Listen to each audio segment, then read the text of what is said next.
Yeah, just a few months ago, when state lawmakers signed off on a bipartisan budget agreement, the state was expected to run a $10 million surplus of cash. But now, instead of extra money, the state is running a $400 million deficit. Now, the Joint Legislative Budget Committee is pointing to an income tax cut enacted under former Governor Doug Ducey and plummeting sales tax collections for fueling the state's financial misfortune. Now, predictably, there is a partisan divide over what should be done to balance the state's checkbook. Democrats are proposing to claw back millions of dollars in a wide array of projects that were approved earlier this year.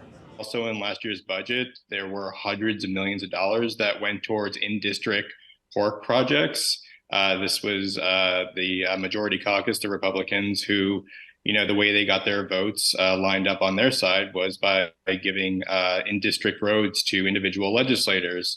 Now that we're facing a deficit of $400 million, I think this is absolutely the first thing we should look at.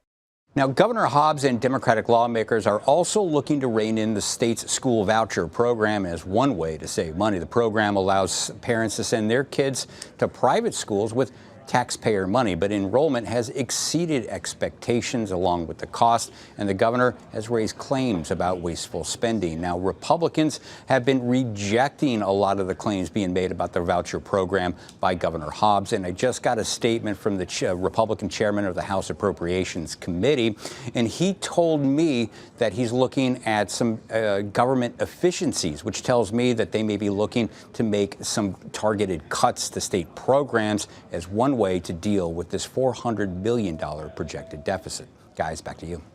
Dennis, thank you so much.